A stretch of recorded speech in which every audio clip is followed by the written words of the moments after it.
and welcome back to Ensuring Success 2022, Day 2. We are here live in Dallas and prepared to present you an additional 6 hours of CPE for the rest of today. Total 14 hours from yesterday and today. We hope you're staying with us for all 14 hours because they're exceptionally great. So I am Gail Perry, Editor-in-Chief of CPA Practice Advisor Magazine, in case you are just joining us now and didn't know who I am. I would like to take a moment to thank our sponsors who make this event possible and who enable us to offer 14 hours of free CPE to all of our attendees from the comfort of your home or office or beach or wherever you happen to be. Our sponsors are ADP, Avalara, BotKeeper, Corpay One, CPA.com, Canopy, Caseware, Field Guide, eFile for Biz, Intuit, Right Networks, SafeSend, Sage, SureLink, TaxFile, TechGuru, Xero, and Zoho. So thank you to all of them. We would not be here if it were not for them. I'd also like to explain how CPE works if this is your first time joining us. During this session, there will be 3 CPE codes that are presented to you. Each code is a 3-digit number. Each time we have a code for you, it will appear on the bottom of your screen and you will hear this sound. And that's your reminder to write down that code. There'll be 3 of them during the session. Keep those codes if you're planning on getting CPE credit. Whenever you're ready to get that CPE credit, you can go to the Get CPE Credit at the top of your screen, click that, and go down to the list of sessions. Go to the sessions you've attended, enter the codes for that session, click Go, and then click Download, and you can download your certificate right there. Also, we are on social media. Please feel free to comment on what we're doing up here. Take pictures of us from your screen and post it. We would love that. Our hashtag is DecemberCPE. And finally, there is a Q&A box. It's called Ask a Question on your screen right under the video that you're looking at right now. And in that box, you can ask questions of our speakers. You can ask questions of our tech crew in case something doesn't appear correctly on your screen. Or you can just provide comments about your own experiences that you'd like to share with us during this session, and we will be taking that feed during this session live. I would like to go ahead and introduce our speakers right now, who will be talking to you about succession planning for accounting firms. And our speakers are Sharrin Fuller, Jackie Meyer, Sandra Wiley, and I'm joined by my co-moderator, Alexandra DeFelice, and I'd like each of them to introduce themselves. I'm Sharrin Fuller, CEO of Glass Wallet Ventures. I started a firm in 2006. It was completely remote, and it was acquired last year. With Glass Wallet Ventures, I now work with professional service companies, not just accounting firms, all businesses, in ensuring that your business is scalable and ready to sell. And then I also walk you through that entire acquisition or whatever your exit strategy tends to be. So this is a topic that I'm very passionate about. Hi, I'm Jackie Meyer. I'm the CEO and founder of the Concierge CPA, a practice that was just actually acquired, so we'll talk about that too. I'm now refocusing on coaching accountants with best practices in tax planning, and Tax Plan IQ is my SaaS tax planning software. Thanks for having me. Sure. Hi there, I'm Sandra Wiley. I'm the president of Boomer Consulting. We're a fully remote consulting company, probably based out of Kansas, but honestly, we're in 8 states now.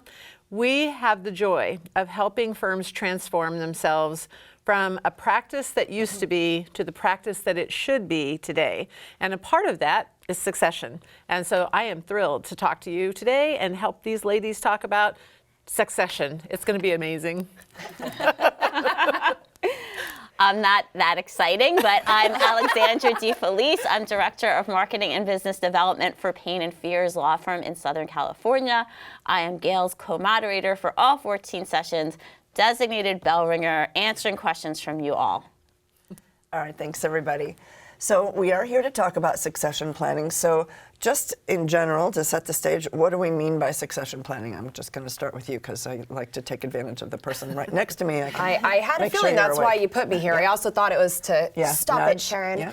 So succession planning is an exit strategy. Typically with succession, you're planning to hand your firm to someone else. It could be your family, could be employees, but you're getting ready to leave and handing off your business. Sometimes you might be selling it, but a lot of times in our realm, especially in accounting, you're handing it off to your offspring in some way or another. Mm-hmm. But I think another important aspect of it is whether you're planning on selling or handing off tomorrow or 20 years from now, you still need a plan. Absolutely. And so there's ways that we can add a lot of value to your practice today so that you don't have to worry about it down the line. Mm-hmm. Everything that you're talking about is exactly right. I will also say, I think it's like severing an appendage, because the truth is, whoever is, especially if it's the owner, so right now we're talking about ownership. Succession also has to do with other people in the business, right?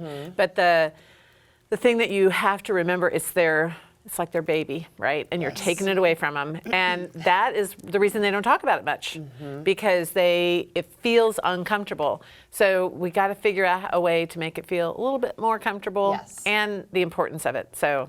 Absolutely. Yeah, I think we want to get back to that in particular, how to make it I don't know if pleasurable experience is the right word, but how to make it something that you are planning for and looking forward to on some level. But we should talk a little bit more about how this process works before we get to that. So if you're reaching a point, let's say, first of all, what are the reasons someone might want to be giving up their business? It might be they're ready to retire and just call it a day. That's probably the most common one, sure. But what are there other reasons people may want to be giving up their business? Move into a different profession. Maybe you have your company that's very transactional based and you want to move to CAS, so you want to hand your transaction based business and you just want to step away from it, and your son, your daughter's been working in it. Or maybe you're a right-hand employee and they're going to take it over and you just want to cut and move elsewhere. Mm-hmm. That's similar to what happened with me back in 2016 when I completely converted to value pricing and tax planning. I sold 60% of the clientele off that I just couldn't find a value proposition for. And then a month ago, we did a full acquisition so that I could refocus on my tax planning software. I don't know why. It was crazy. When I think about the why, right? The why are they doing this? I do think it's mostly because they're ready to retire or they're ready to move on to something else. Sometimes it's I have to. I've met owners before that they've passed it on to the next generation thinking it's ready, and then something catastrophic happens, right? Yeah. And they weren't ready for that piece of it. And so succession has to be beyond just that first kind of level. It has to be, so what happens if, and I oftentimes think they don't start thinking about it soon enough. They wait, thinking, oh, I've got all this time. And then all of a sudden, they're 70 or they're 75, and they're going, oh, now I need to do something. Yeah. And I think it's something that has to be a part of our DNA. And the more we talk about it, the more we communicate about it, the easier it gets. So I agree, Gail, that it's not easy all the time. But the more you talk about it, the easier it gets. I just think sometimes they don't think about it soon enough. I have a thought on something you just said. So back in the day, if we remember, over the hill parties were 55. AARP came out at 55. Yep. I remember I went with my grandpa to Sizzler at 55. He got the discount. 55, I think, 75 is our new 55. Mm-hmm. There are so many people, especially at QuickBooks Connect last week, that are in their very late 60s going into 70s, and a lot of them have more energy than I do in my early 40s. Yep. So hats off, whatever you're eating. But do you guys think that changes the model, that changes the succession model, because people aren't retiring at 55 now? They're retiring at 75 because we drink so much, green juice and kale shots, right? Or not retiring at all. Or not retiring at all. But I think that either way, what makes me really sad is when they just let go of the firm that they've built Yeah. for 25, 40 years. Yeah. Because selling, you have so much more control over who takes it over, and you can take so much better care of the client. Right. Absolutely. And I think that is absolutely what's happening. But I think if you look at statistics right now, and you look at entrepreneurial businesses that are starting, it used to be young people were doing that. Today, the largest segment of entrepreneurial businesses that are new and starting are 55 plus. And I think it's exactly what you were just talking about, right? Yeah. It's people get to 55 and they go, well, I was going to retire from this business, but I'm not done. I mean, Yeah. shoot, I feel like I'm just getting started. So they start something new, and it's like their passion project, right? Yes. And so, but they have to be prepared to let go, because I think it's a legacy issue. I think they want, if you've spent years building this baby, right, and now it's this thing, right, organic thing out there, you want to be able to someday drive past it and go, That was mine. I did that. I did that. Yeah. Now, it may be a whole lot bigger today and it may be different, but I started that. Yes. And so I think it's a legacy issue. I think people want to leave a legacy. They want to know that at the end of their life, they did something important, and that could be it, right? That could be part of it. I absolutely agree. One thing that I think the main reason we don't talk about succession planning and that people don't plan for it is it's in my opinion, this exit strategy is the hardest one. It's the most emotional one. It's the worst. You're typically, if you're handing your company away to your child, you're never cutting that off. The child is never cutting that off. You have that bond, that relationship there. Whereas with a sell or an acquisition, there's a signed paperwork, there's a dollar amount, it's someone you don't know, you sign, it dries, you can walk away and you're okay. When it's someone that you know and you see and you hear about it every day, and especially your child or somebody close to you that comes to you asking for advice about the company, that company is never out of your head. You've never actually let it go. And as long as you're around, that person has never let it go, that it is yours as well. So, I think this is a good transition into the different types of exit strategies. And we actually have a poll question that we can ask the audience in terms of what are their succession plans. So these are the ones that we put on the poll. If you guys can choose who wants to maybe talk about each one based on your own experiences. But we have family member, we have sale to a third party, hands off to the firm or staff, and close the door. So why don't we start with the we got to take a break for CPE. We do. So yeah, I think running the poll and doing CPE at the same time isn't going to work. So I'm going to tell you that as soon as you answer the poll question, then you're going to see the CPE code for this session on the bottom of your screen. Thank you. This is the first CPE code for this session. So answer the poll, and then when that closes, you'll see the CPE code appearing on your screen. Be sure to record that if you're planning on getting CPE credit for this session. Okay, so. Okay, so. I was peeking. No, that's okay. So it looks like out of the people that responded to the poll, 41% said sale to a third party. 16% said family member, 20% said hands off to the firm, and 5% said close the door. It's all over the board, right? How many were close the door? 25. 25%. Wowza. Don't you feel, why? You're just throwing money out the door. Like please hit me up. I specialize in this. You are seriously just closing the door, just leaving money on the table. Somebody somewhere will likely purchase what you have. Please don't just close the door. So Sharrin, we'll start with you. I know that Sandra's going to take firm staff. So which one do you want to take? For what on this one? Which of these options? Family member, third party, not close the door. She's going to take firm and staff. You decide. I could take. I mean, I'm passionate about selling and closing that door, obviously. So you just whatever. I mean, I guess my situation was kind of in between all of that. So with the first partial sale, it was only like $60,000 of annual revenue that we did one times annual revenue for, and it originally was going to be another accountant in my city that was interested, and then they backed out at the last second. And I was about to have a C-section with my baby Gabriel, which was actually just 3 days ago. And we're 6 in the years. US, so that $60,000 was how you were going to pay for your Right. I'm sorry guys. So I was scrambling because I was like, I am not going to deal with these clients another year. And so I hired a broker that was able to take me for that small amount of money, and she found me 5 to 8 buyers that were right up my alley within a week. But you got money for a product that you could have just said, sorry guys, I'm letting you go. Yes, and instead of closing the door on that client, you were able to make some sort of money. Right. I got $60,000. Trying to just ram this home real quick. So yeah, exactly. And then with the acquisition this year, it was actually one of my coaching students that had done all of my training programs. And as an accountant, she used all the same apps. She, I say we go way back, but we've actually not known each other that well. But I feel like we have this bond. And so I'm still mentoring her and that kind of thing. And so I'm still kind of involved.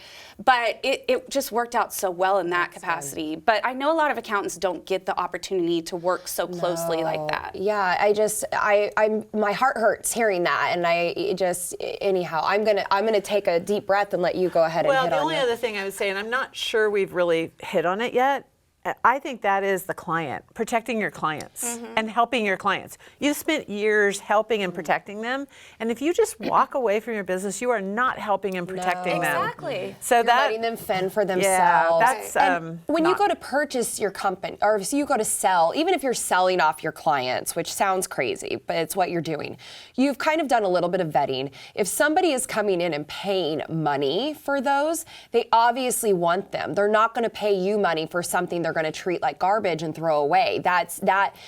Your clients are the product, so they're going to treat them pretty well, and you should know that. I think I personally would rather sell and let somebody take over than just shut the door and say, now go, I'll refer you to someone and good luck. At least here, this person, somebody else has now taken on responsibility. So the other one that is on there is about selling it to a family member or selling it to people in the firm.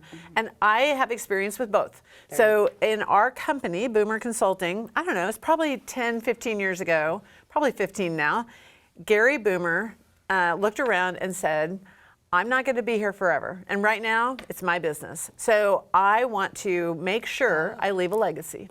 And he looked around and said, I need people who will then grow the business and keep it growing when I'm not here anymore. So a couple of things happened. One is I was fortunate enough and I was blessed enough to have him reach down and say, I want you to have a part of this business. So I'm a shareholder.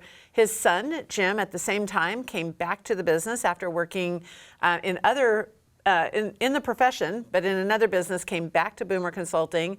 And then since then, we now have there's 6 shareholders, and Gary is still a shareholder, still a part of the business. So what's really interesting is that we are growing and helping other people in our business to grow.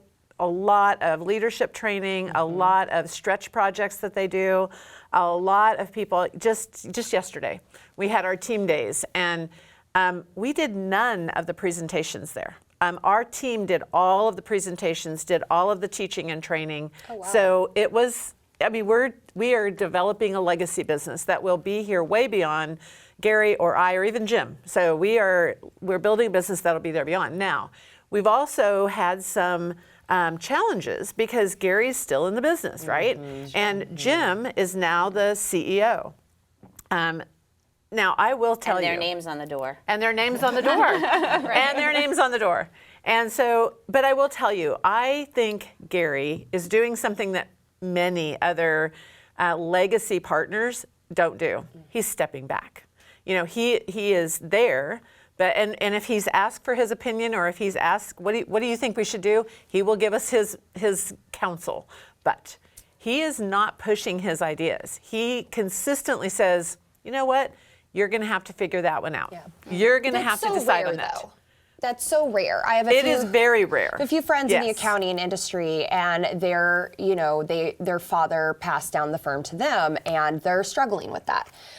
Dad is still in the picture, not in the picture, but in the picture enough to go, no, you're not doing that. But but brothers are running the company now. Yep. So, and I hear those things, and I think, I don't know what I would do. I don't know what I would do. So it's a hard situation, and as both the people that the company was handed to or you purchased, and for the other side. So advice would be, if you are going to hand away your business, sell it, whatever, be prepared that the minute you hand it to this next person, it's not yours anymore. You have sold it, or you have handed it to somebody that you now trust. And by you staying in like that, unless you're staying in more of a mentor role, you are actually detrimental to the success of the business. Yep. Unless you're asked, hey, what would I do? You know, I think you're absolutely right. I think that son or daughter that is taking the business and that you're handing it to, what they always feel is that respect for their father or their mother that are there before them, and they don't want to step on toes, and they don't want to make a mistake. But all of a sudden, when that person is not there anymore, you can see that person like blossom. Like all of a sudden, they become the leader they should be and could be. And so I think you have to be careful about that. Same with employees. Yes. Employees maybe a little bit more, well, maybe less, right? Because you still you don't have to go to Thanksgiving dinner with with your dad who you bought your. But where sons or daughters do. So employees may have it a little bit different, but either way, hopefully everybody gets something in writing to where if somebody comes back, you're like, well, thanks for your opinion, but here you go. But also, I think sorry, Alexandra. I think the clients, though, tend to be kind of more excited than you would expect too, because typically the person retiring or whatnot has one foot out the door, and so they're not necessarily doing a lot of innovation, right? Absolutely. And so the clients, you know, I was talking to someone yesterday that they said the clients came to him and said, I'm so excited, I've been asking for more and more services, what can you bring to the table for me? Yes. Okay, so there are questions coming in from the audience, and I wasn't going to put it in this order, but I kind of disagree with you about the one foot out the door. I think the question is, how do you inform your clients that you're leaving your practice? And what I've seen is that they don't have one foot in the door. They're working until they could barely get off the toilet or whatever, right? So, She said it, right? I just want to point that out. So it's kind of, so the question is, how do you inform your clients that you're leaving your practice? And my add-on question, I'm going to start with you, is how do you bring in that other person and introduce them so that the client doesn't keep holding on to you and not know this new person? Yeah, okay, so twofold there. First of all, the one foot out the door, as I was saying it, was more in regards to their best practices and how innovative they were being, because they are so buried in the work and not necessarily thinking, oh, how am I going to convert to paperless this year? Right. So low priority. Yeah, exactly. Yep. And then what was the second part?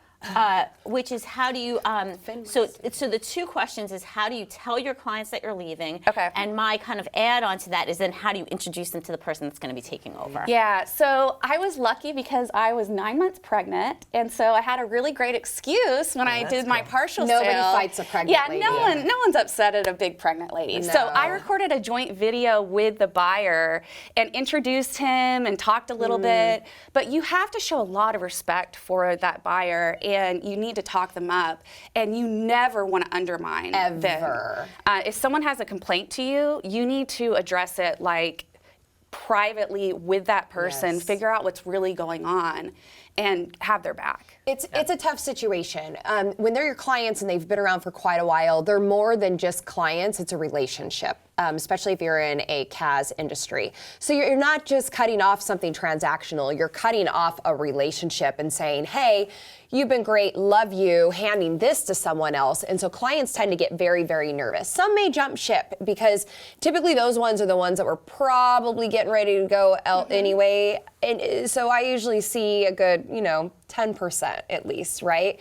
It's a transitional. First of all, make sure you absolutely have chosen the person that is going to take over, whether it's acquisition, whether it's succession. Make sure you've chosen that person and you are completely confident, because the last thing you need to do is go, here's this person, and then go, yeah, never mind, that fell through. Now you've just lost the faith of everybody and they're worried. So make sure this is set in stone before you make this transition, before you announce it to anyone, and that is to honestly save your clients. Once you have that person set, then yes, 100%. Back them with all your might. I am so excited. This person's here. I'm still in the background. I'm going to be right there. We're having we're having session after session. We encourage you to have one-on-one calls.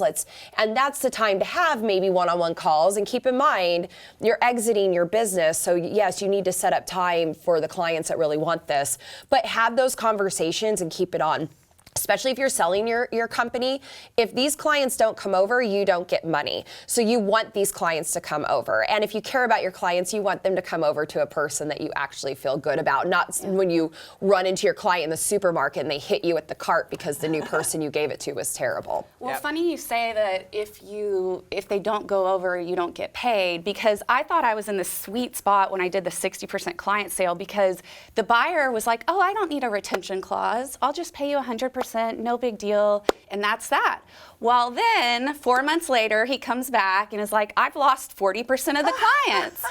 And this is your fault, although it wasn't my fault, obviously.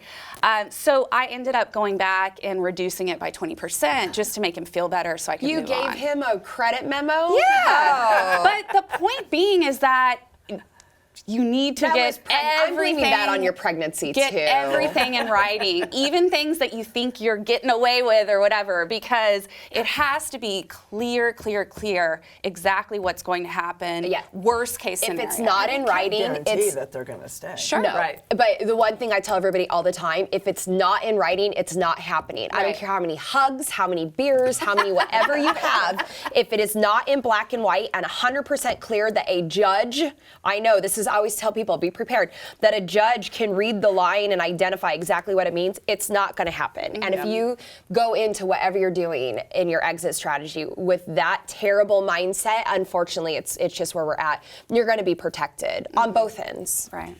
You know, when I think about everything you're saying is absolutely right, but when I think about what makes a great transition of a client, so, you know, how do you transition your clients well? I think the first and foremost is exactly what you said. Take a look at all your clients and then who is right now poised and ready to take that client, right? And to really do a good job with them. But then secondarily, take a thought about, you know, if we did this well, the first time that I would introduce you to my client, we would go together. Yes. And I might lead the conversation, but have you a part of it. The second time we meet with my client, I'm going to go with you, but I'm going to take a secondary look, right? I'm going to step back. I'm going to let you lead the meeting. Yes. The third time you're with the client, while I'm still employed, while I'm still a part of the firm, then you're going to go by yourself, and you come back and talk to me about how it went, right? So now you've had 3 times to really make sure that it was a solid handoff. Yes.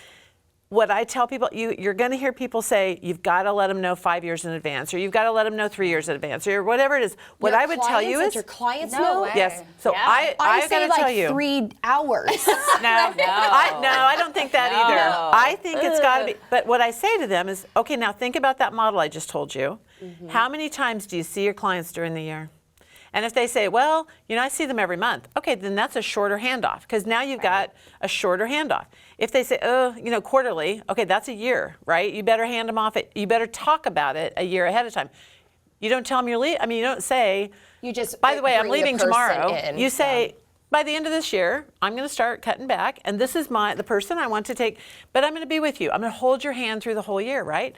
So it really depends on your client base, and it depends on how many people you have to hand off to. But what you're doing is really protecting your client and your employee. Yes. Because at the end of the day, you want both of them to feel so comfortable about the handoff that you can just walk away and feel super good about it. That's 100% an amazing succession plan. Yep. Absolutely. If you are handing off to an employee or somebody in your company. Absolutely. Acquisition. Different story. Yeah. Different story. Yeah, that is 100%. Yep. Okay, we are going to pause just momentarily to put on the bottom of the screen the second CPE code for this session. So be sure to record this number if you're planning on claiming CPE credit for this session. I'd like to pick up this conversation with some specifics on creating an actual plan of succession. What should people do? Well, first, your timeline. When do you want this to happen? Because again, depending on how you're planning to exit, what your exit strategy is, depends how long it's going to take. In that situation, it could take a year. And if you're setting up, say, a family member or an employee, you want to set them up for success if you're not selling your company. So you need to know, hey, I am done by X, this is it, and get it in order, and then start planning from that point. If you're once you have that date that you're leaving, you can plan a little bit more. Does someone want to take step 2, or you just want me to keep talking? Totally up to you. Well, I think that just kind of a different aspect of this, and we'll be talking about this more in the project management session at 3 o'clock, but you should be handing that work off to your team anyways and forming those relationships with your team, because you're not going to be around forever. No. And you're not able to deal with 100% of the clientele all the time. And so this is something important to start doing tomorrow, no matter what your succession plan is. I agree. Yes. And while I think everything we're talking about is important, here's the other thing I think is super important. You got to make a decision, which Yes. means that you might need to get some executive coaching or some therapy or have somebody talk. I'm telling you, and I'm saying that with love in my heart, but the reality is this is a hard decision for Yes. many people. And so we're sitting here talking about, like, you've already made the decision, here's what you should do. I'm telling you, the hardest part of this entire process is you making a decision on what you're going to do and when, and then following through on it, and no excuses.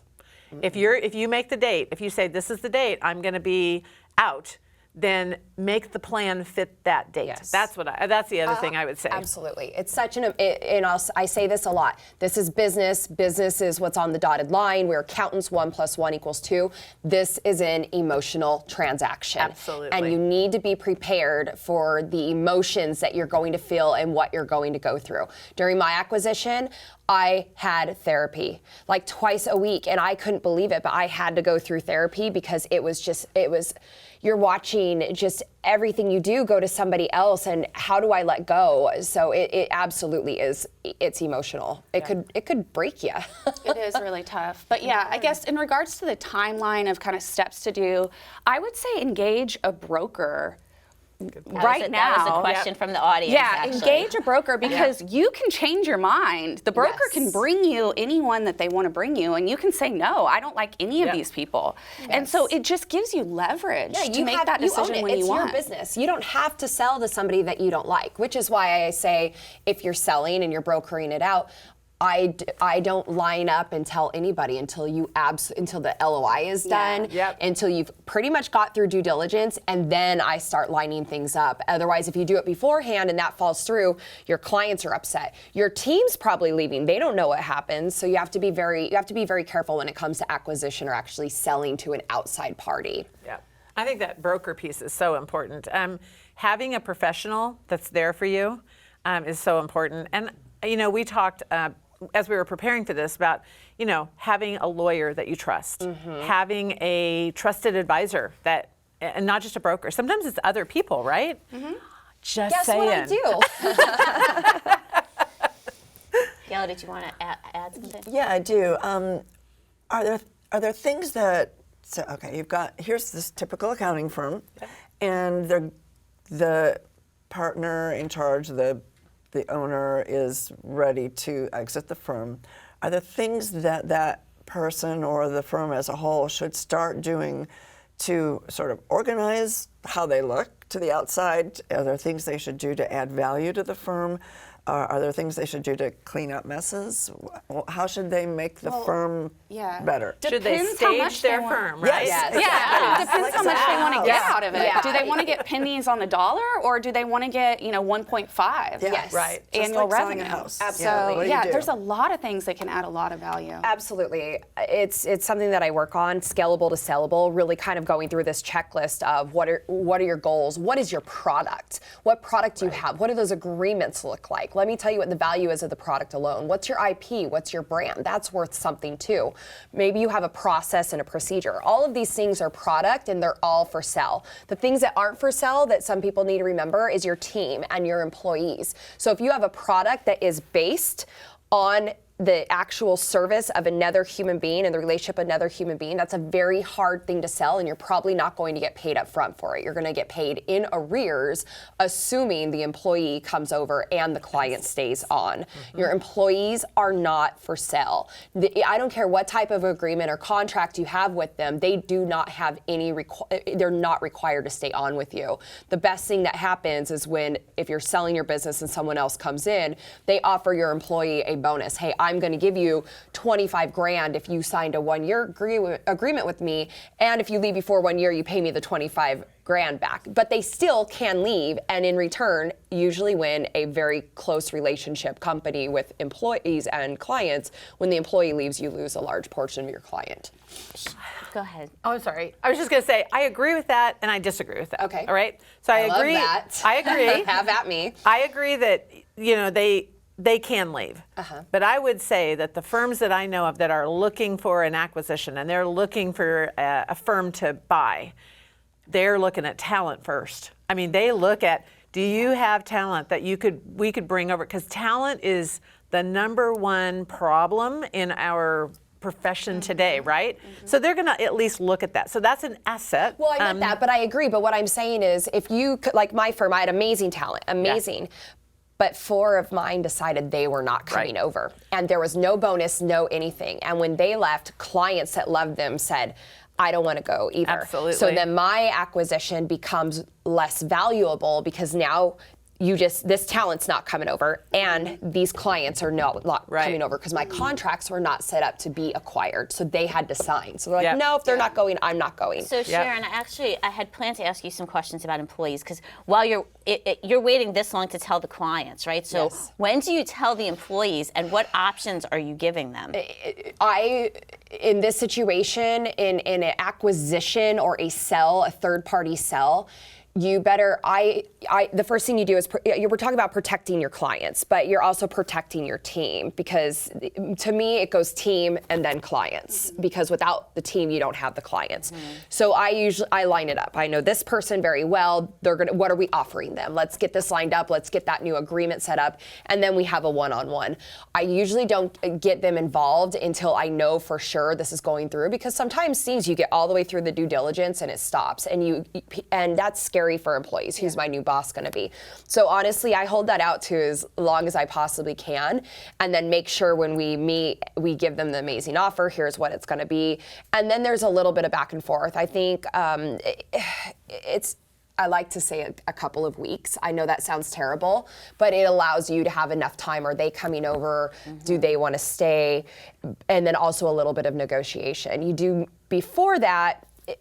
You've really got to protect your company and assume that this might not go through, and you can't have your whole team quit and then you don't have the acquisition or the sell, and then you've got this company, no team, no acquisition, and now you're just handling the shambles. And isn't that sometimes a part of the agreements that you have with the firm that might be purchasing you, is you cannot tell them until after the deal is done, right? Absolutely. So sometimes you don't have a choice. There's a little bit of a juggling act, because especially in the accounting and services industry, they want your talent. They want your talent, and a lot of it is based on the clients and what talent is coming over, especially in an acquisition. So it is a complete juggling act. They need to know, is the employee coming over? I'm not going to sign until they do, but we can't tell them until we know. So honestly, we get all the way through the client piece, whatever, and at the very end is when the employee portion comes. Because it's humans.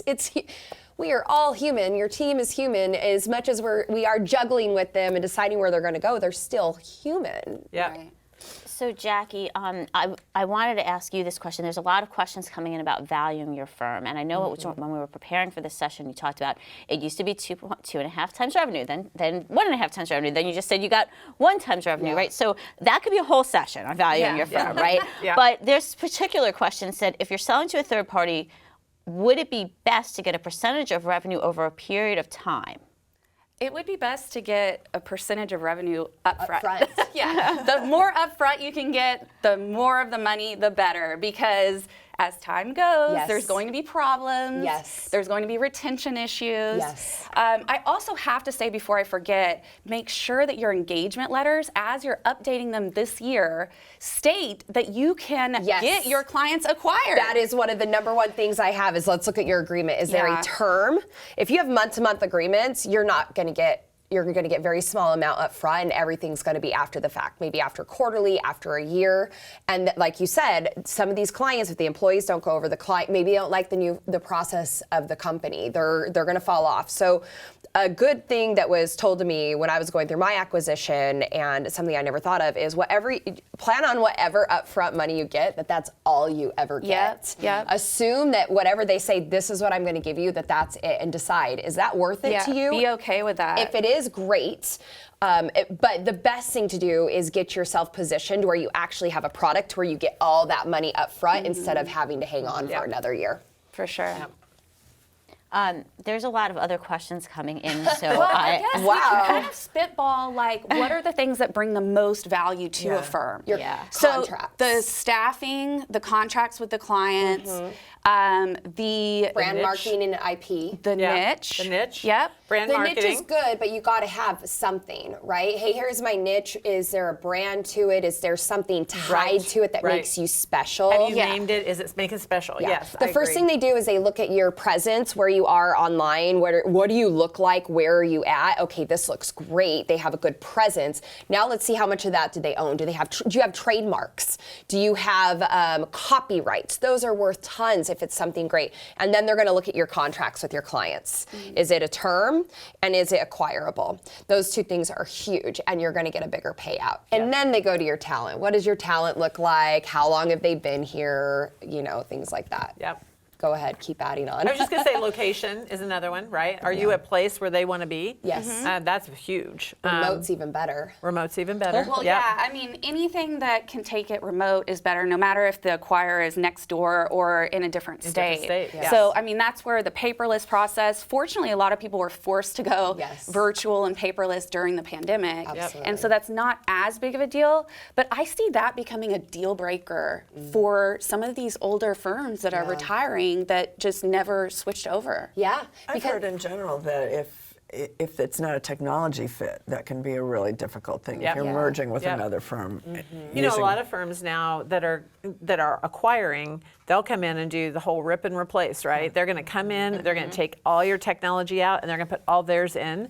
But if it's a fit, they love that, Yes. right? If it's a fit where you've got the same kind of technology, that's really awesome. It's worth more to them. and It's worth more to presumably. them. Because That's it right. costs them less. The ROI Yep. is much less, and therefore you're going to get more money up Absolutely. front. Absolutely. ROI is return on investment, just because I know we're not Thank you. acronym users around here. So you guys are giving a lot of good tips. We love nightmare stories too. Are there like warning, like don't do If this? it isn't in writing, it is not going to happen. No matter how nice somebody is to you on a Zoom, no matter how much they resonate with you and sell themselves to you, the minute that ink dries, their true colors are going to show through. So really get some references and background check. Yeah. Another tip that I like to say, get the H out of there. Get the heck out. Once you're done, 6 months is a transition. Get out and do your next thing. Don't stay on at a company that you hand off or you acquire. It doesn't work. The new owners don't want you there. They say you do, they don't. You don't want to be there. You're watching something you've done for forever, do it a completely different way. Yep. 6 months transition phase and get out. Anybody who stays longer, I'm like, yeah, we'll see. I'm going to stay forever. That was me. It doesn't work. You Yeah. can't. You're too involved. So You those know, are my top to three. To go with that though, don't wait too long to make the decision to get out. do it Because beforehand. and just look at so nightmare stories. Right? Yeah. Nightmare story. You've got the 68-year-old and the 75-year-old partners that have built up a great firm. They have 4 managers that have all come to them and said, we want to buy the firm. And they say, well, but we're going to go shop it and see what we do first.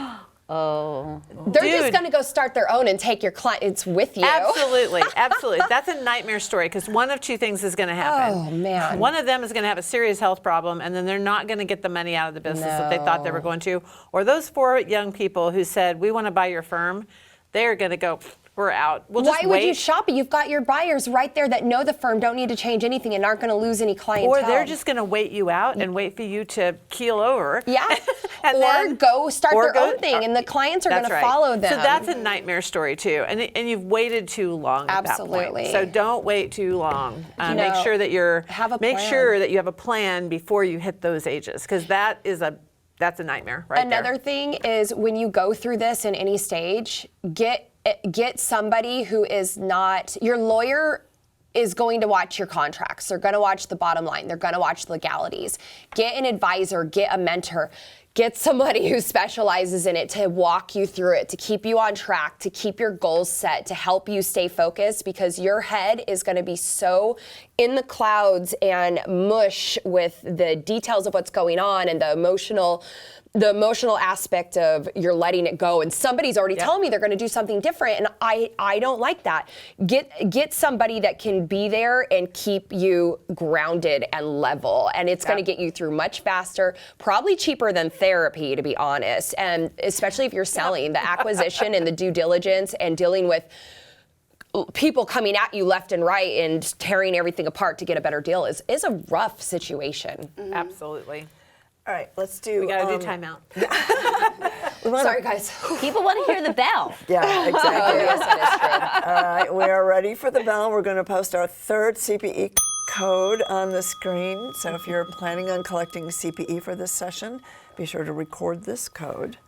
All right, other questions coming in? Yeah, lots of them. This one just came in, and I really like this one. I'm not ready to exit yet, but I have someone in mind for my succession when it does ultimately happen.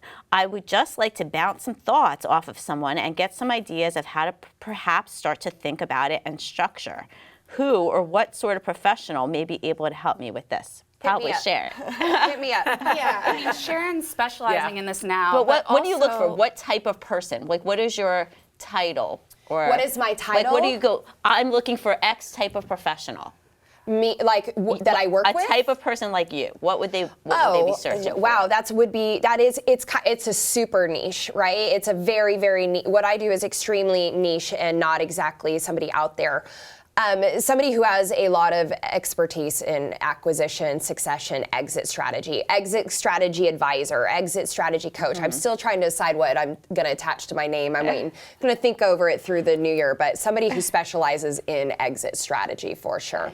But also, I think leaning on your peers is so important, Yes. because we all actually agree and disagree on a lot of components here. Like, my clients were monthly clients, but they were value priced in a really niche, high net wealth, tax planning market. And so I was able to get 1.5 annual revenue off of that, which tends to be kind of high in our market right now.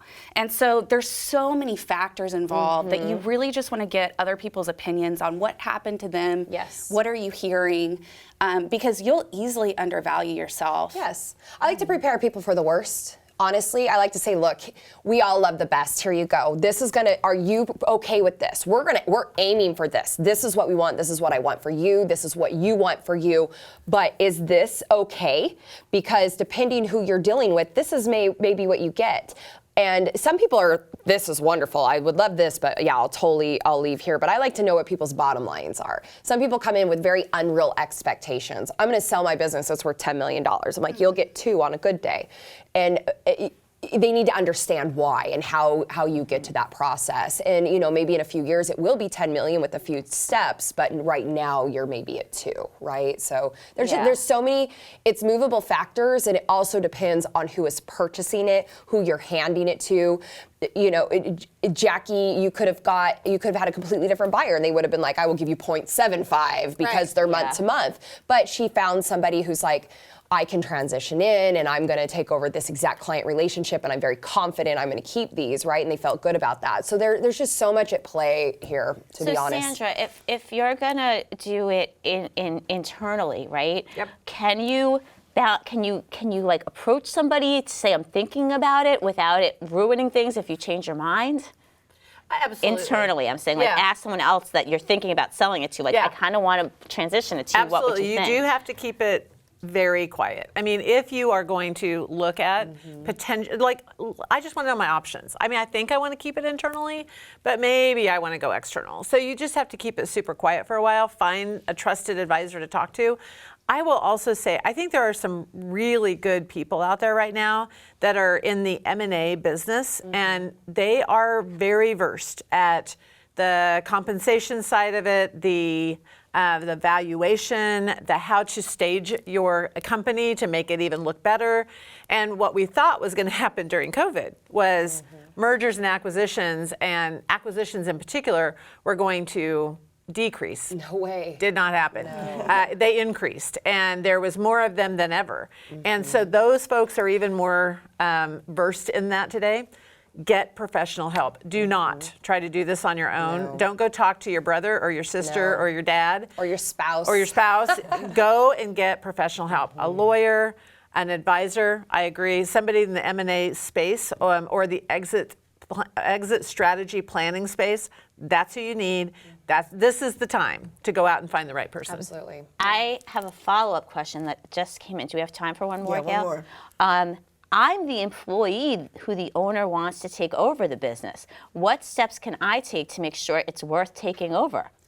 Same thing. Exactly the same thing. I got to tell you, I was that person, right? I was the person that they came to and said, look, I know you're not a family member, but we want you to be a part of this exit strategy.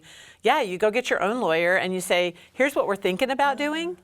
What does this look like to me? If you're looking at it from my space with my glasses on, what should I be thinking about, right? You are just as liable on the other line as coming in as the buyer, the hander off to, as the person selling. If they hand everything to you, everything becomes your issue. Yep. So you still have to do due diligence. You still have to look under the hood. You still have to make sure that this firm that is handed to you, especially if you're paying money, is something that you're not going to be underwater in. Yep. So you need somebody on your team that is going to look out for you. Lawyers will really, like I said, take a look at the legal, make sure you're legally aligned. You really honestly need somebody who could help you get through the process. Yep.